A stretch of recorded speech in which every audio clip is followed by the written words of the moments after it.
How you design your business is key to success or failure, so be sure to pay attention to what matters when you're branding. Believe it or not, intellectual property has to be your first consideration when you're creating your business and brand. Why? Well, because IP is the key to creating a unique identity for yourself and for your products and services, then enables you to stand out. If you don't have a legally protectable identity for your brand or key offerings, you'll struggle to get liftoff in your business.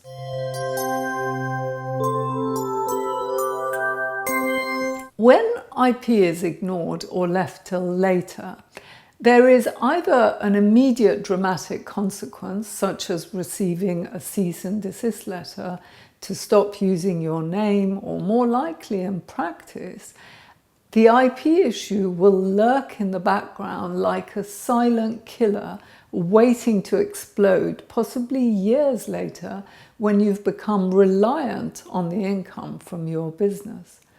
Most commonly, actually, ignoring IP just holds the business back without any dramatic effect.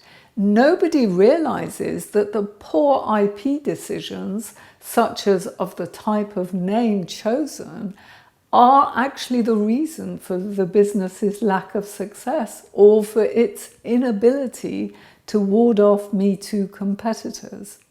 For example, it's getting more and more difficult to find available names. So what tends to happen all too frequently around names when business is first set up is that they're hit with a cease and desist letter, or someone opposes their trademark application. That may not matter much if the business hasn't spent a lot of money around the name yet. What is not commonly appreciated is that even where a business initially does a check to establish it may use a name, they need to check again when they add new products and services to their offerings or otherwise change their business focus. As it becomes harder to find available names due to the multitude of people setting up in business and the global internet environment, it's imperative to take the right actions in order to choose a good name. This invariably calls for good advice from an experienced trademark lawyer.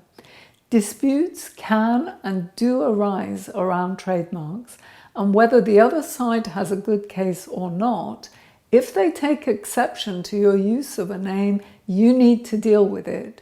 Trademark laws have many grey areas and issues are often not black and white. So make sure you have access to good advice when you're choosing names. Once you've thoroughly checked out that the name you like won't infringe on anyone's rights, register the name as a trademark straight away. This is the first thing I do when I like a name that's available to me to claim. To me, trademarks are like domain names are to others, because I know that the rights to use a brand name come primarily from trademarks, not domain or company registration. If there's a name I want to use, I want to own it immediately.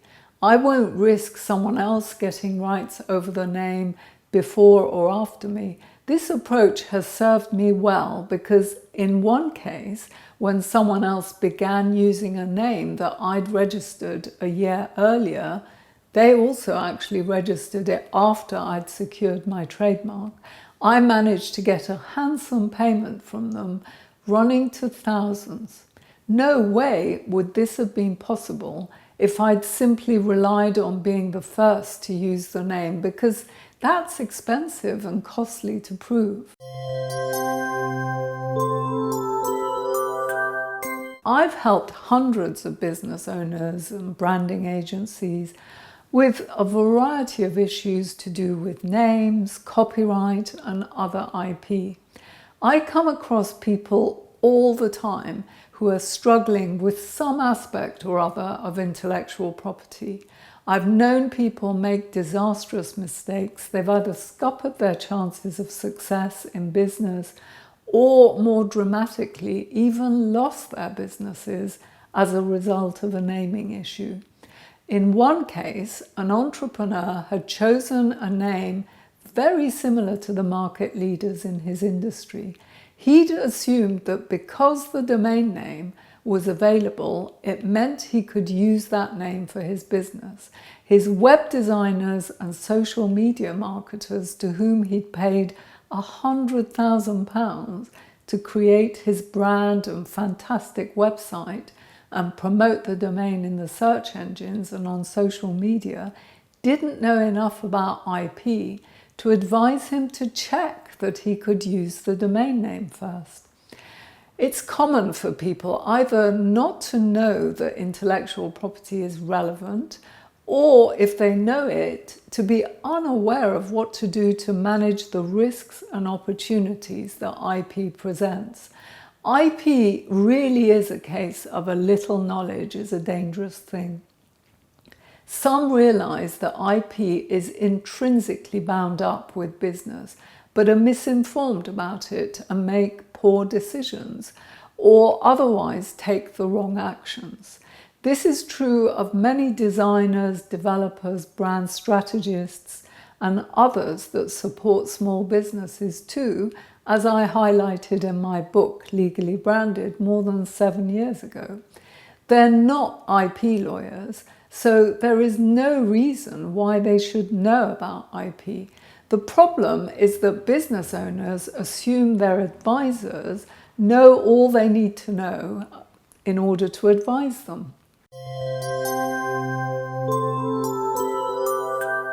Many agencies tend to tell their clients to visit their own lawyers about IP, but often the client doesn't appreciate the significance of doing so, or just consults their general business lawyers for help to search or register a trademark.